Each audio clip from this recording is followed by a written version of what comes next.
মাধ্যমিক 2026 টেস্ট পরীক্ষা শেষ হওয়ার পরবর্তীতে আর মাত্র 2 মাস সময় আছে তোমাদের হাতে ফাইনালের জন্য প্রস্তুতিতে।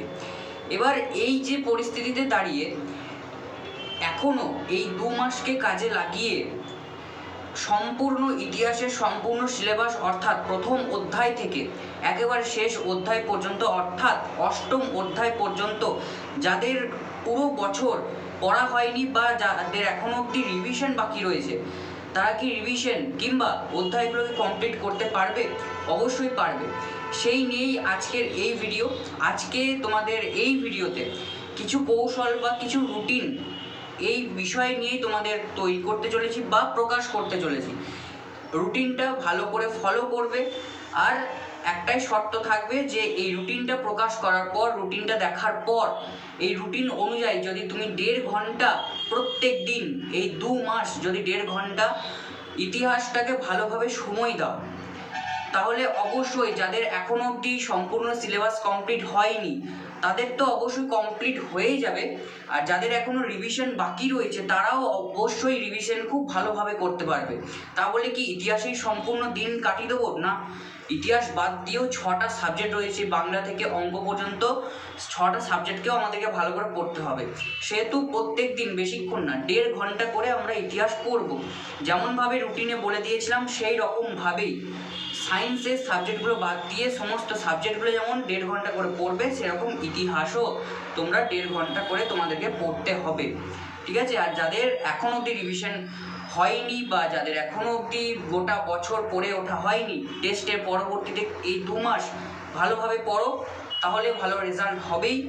আর এই রুটিনটা একটু ফলো করো, তাহলেই সমস্ত রিভিশন বা সমস্ত অধ্যায়গুলো যেগুলো এখনও অবধি কমপ্লিট হয়নি অবশ্যই শেষ হয়ে যাবে। তাহলে চলো আজকের এই রুটিন বা এই কৌশল দেখে নেওয়া যায়। প্রথম 7 দিন কি পড়বে? দেখো, প্রথম 7 দিন আমরা ইতিহাসের ধারণা অর্থাৎ প্রথম অধ্যায় পড়ব। প্রথম অধ্যায়ে প্রথমেই দেখো বিষয়বস্তু, MCQ, SAQ 2 নম্বর এবং 4 নম্বরের যে সমস্ত প্রশ্নগুলো আছে প্রথম 7 দিনের মধ্যে কিন্তু আমাদেরকে কমপ্লিট করার চেষ্টা করতেই হবে। চেষ্টা মানে আমাদেরকে করতেই হবে। প্রথম সপ্তাহে অর্থাৎ প্রথম 7 দিনে প্রথম অধ্যায়ে ইতিহাসের ধারণার বিষয়বস্তু, MCQ, SAQ 2 নম্বর 4 নম্বরের প্রশ্নগুলো করতে হবে। তোমরা জানো বোর্ডের কোশ্চেন প্যাটার্ন অনুযায়ী প্রথম অধ্যায় থেকে কোনো 8 নম্বরে বড় প্রশ্ন হবে না, সেহেতু এই বিষয়ে তোমাদের একটু চাপ কমলো। তো আমাদেরকে বিষয়বস্তু, MCQ, SAQ আর 2 নম্বর 4 নম্বরের প্রশ্নগুলো করে যেতে হবে প্রথম অধ্যায়। এই 7 দিন এনাফ প্রথম অধ্যায় কমপ্লিট করার জন্য বা রিভিশন দেওয়ার জন্য। এরপর 7 থেকে 20তম দিন, 7 থেকে 20তম দিনে কি করবে? প্রতিরোধ ও বিদ্রোহ, সংঘবদ্ধতার গোড়ার কথা, দুটো অধ্যায় রেখেছি এই দিনে, অর্থাৎ এই 7 থেকে 20 দিন, 13 দিন অনেক বড় একটা সময় আছে। এই 2 দিনের মধ্যে এই 13 দিনের মধ্যে তোমাদের দুটো অধ্যায়কে কমপ্লিট করতে হবে। এবার দুটো প্রশ্ন হচ্ছে দুটো অধ্যায় কেন রেখেছি? দেখো, দুটো অধ্যায় রাখার কারণ হচ্ছে তোমরা যখন অধ্যায়গুলো পড়বে তখন সংঘবদ্ধতার গোড়ার কথা এবং প্রতিরোধ ও বিদ্রোহ অর্থাৎ 3 নম্বর চ্যাপ্টার এবং 4 নম্বর চ্যাপ্টার যখন পড়বে তখন দেখবে দুটো চ্যাপ্টার অনেকটাই সেম।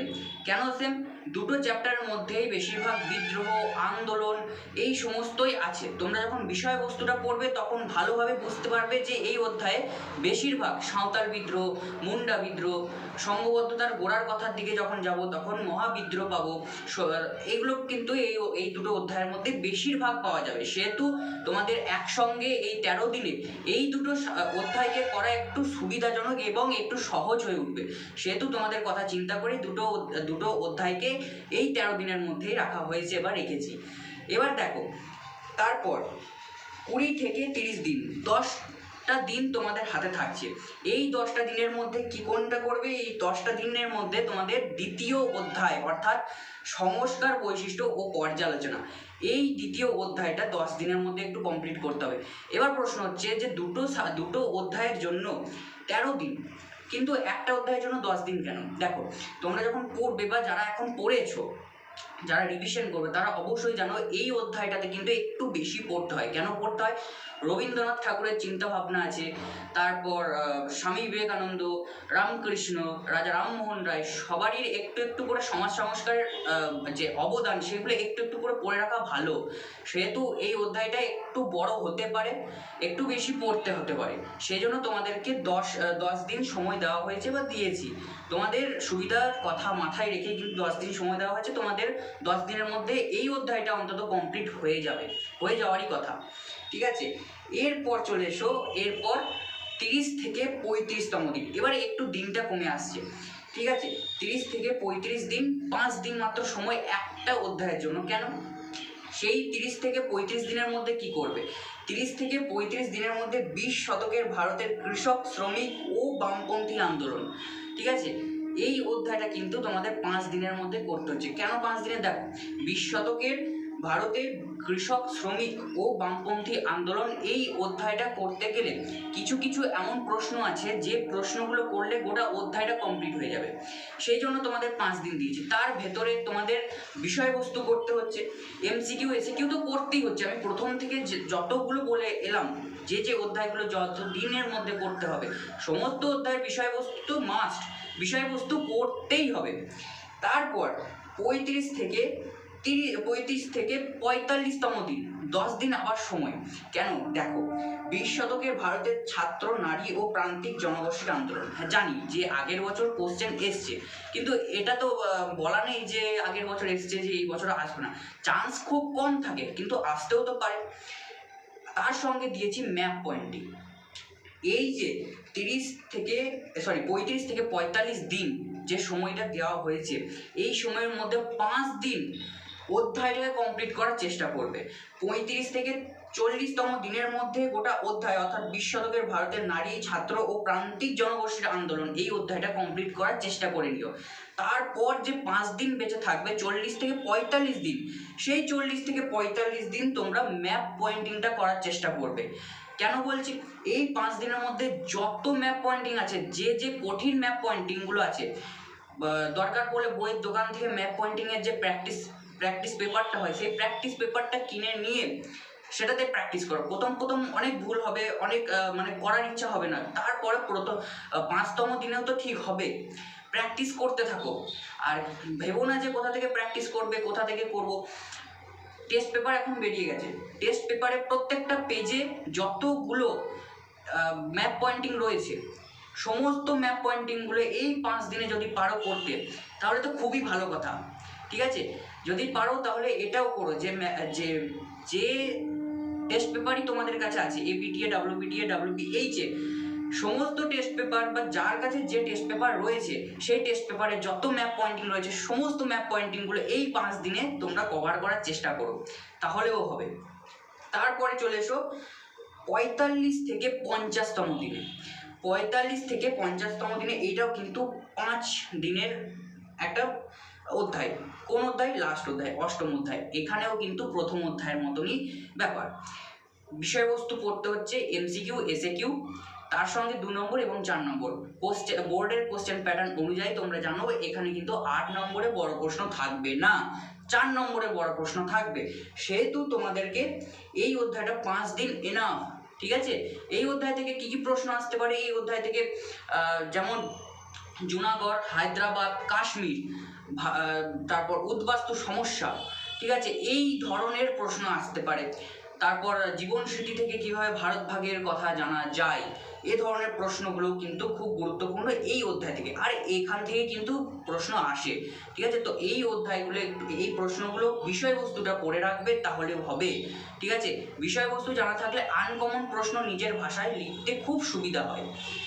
বেশ, এই পর্যন্ত তোমাদের গোটা সিলেবাস কমপ্লিট। এবার এসো 50 থেকে 58তম দিন। আচ্ছা, 60 দিন বলেছিলেন, 60 দিনের মধ্যে 2 দিন তাহলে কোথায় গেল? দেখো, 2 দিন তো তোমরা বাংলা পড়বে। প্রথমেই বাংলা পরীক্ষা, বাংলা পরীক্ষার আগে তো ইতিহাস পড়বে না, বাংলা পরীক্ষার আগের 2 দিন খুব ভালো করে বাংলাটা পড়বে। ঠিক আছে, তো আমি বাংলার 2 দিন সরিয়ে রাখলাম। তারপর 50 থেকে 58 দিন, এই 50 থেকে 58 দিন কি করবে দেখো, শুধুমাত্র মক টেস্ট, অন্য কিচ্ছু না। এখানে নতুন কিচ্ছু করার চেষ্টাই করো না, যা যা করেছো সব ভুলে যাবে, তোমরাই বিপদে পড়বে। 1 থেকে 50 দিনের পর্যন্ত, বাট এই যে 50 দিন যে যা করলে, যে রকমভাবে রুটিন বলে দিয়েছিলাম সেই রুটিন অনুযায়ী খুব ভালো করে পড়েছো, কিন্তু সেগুলো তো আবার রিভিশনও খানিক দিতে হবে, তাহলে আরও ভালো মনে থাকবে। তার ক্ষেত্রে খুব গুরুত্বপূর্ণ বিষয় হচ্ছে মক টেস্ট। যেখানে পারো টিউশনে যদি মক টেস্ট হয়, সেই মক টেস্টগুলো কোনোভাবেই কামাই করো না। আর তোমাকে কেউ কোথাও বলেনি যে 100 নম্বরের মক টেস্ট দিতে হবে বা 90 নম্বরেরই মক টেস্ট দিতে হবে, এটা তো কোথাও বলা নেই। তুমি নিজের ইচ্ছার মতো 50, 60, 40 এরকমভাবে মক টেস্ট দিতে পারো। এবার প্রশ্ন হচ্ছে যে দাদা তুমি যে বললে MCQ SAQ সমস্ত অধ্যায় করতে, লেখাও ছিল, কিন্তু ম্যাচিং আছে, ট্রু ফলস আছে, ব্যাখ্যামূলক প্রশ্ন আছে, ওইগুলো কি করে করব? ওইগুলো তো বললেন না। দেখো সবই মনে আছে এইগুলো।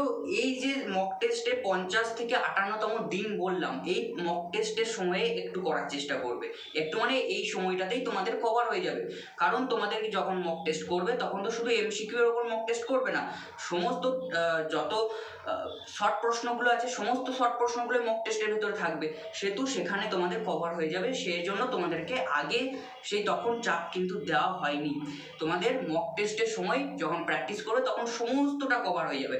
আর অন্তত চেষ্টা করবে এই 8 দিনের মধ্যে, 50 থেকে 58তম দিনের মধ্যে যে কোনো 2 দিন তোমরা ইতিহাসের ফুল মক টেস্ট দেওয়ার, মানে 90 নম্বরের মক টেস্ট, অন্তত 2টো পরীক্ষা, ফাইনাল পরীক্ষা দিতে যাওয়ার আগে।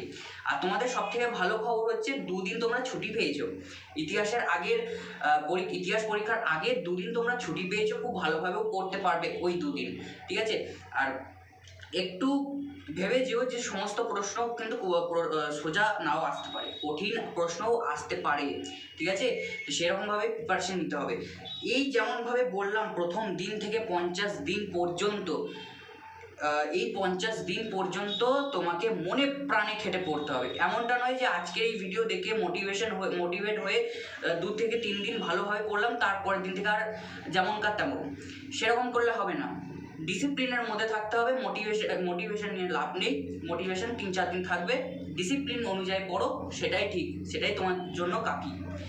তো এই ডিসিপ্লিন অনুযায়ী, এই রুটিন অনুযায়ী যদি তুমি 1.5 ঘন্টা সময় দিতে পারো, তাহলে এটুকু বলে রাখতে পারি, তোমাদের যাদের এখনো পর্যন্ত কোনো সিলেবাস কমপ্লিট হয়নি, বছরের প্রথম থেকে পড়ে একেবারে পড়োনি, বা যারা এখনো রিভিশন বাকি আছে, তাদের সমস্তটাই কমপ্লিট হয়ে যাবে এবং খুব ভালোভাবে কমপ্লিট হবে।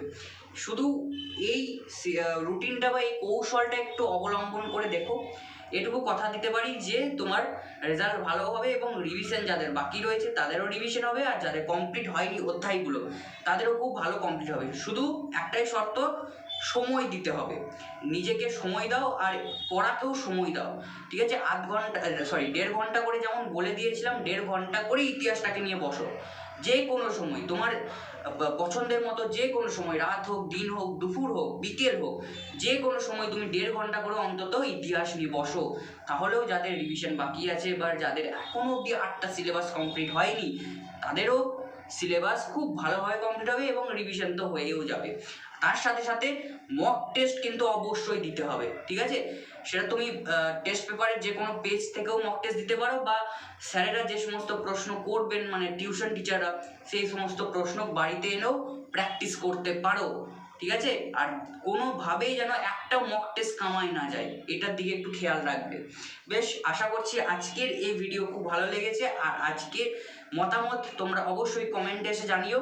ভিডিওটা ভালো লাগলে অবশ্যই লাইক করে দিও, চ্যানেলে নতুন হয়ে থাকলে চ্যানেলটিকে সাবস্ক্রাইব করে দিও এবং বন্ধুদের মধ্যে অবশ্যই শেয়ার করতে একেবারেই ভুলো না। বেশ, চলো দেখা হচ্ছে অন্য কোনো বিষয় নিয়ে, অন্য কোনো ভিডিওতে। ততক্ষণের জন্য সবাই ভালো থেকো, সুস্থ থেকো, আর মক টেস্ট দিতে থাকো, টেস্ট পেপার প্র্যাকটিস করতে থাকো।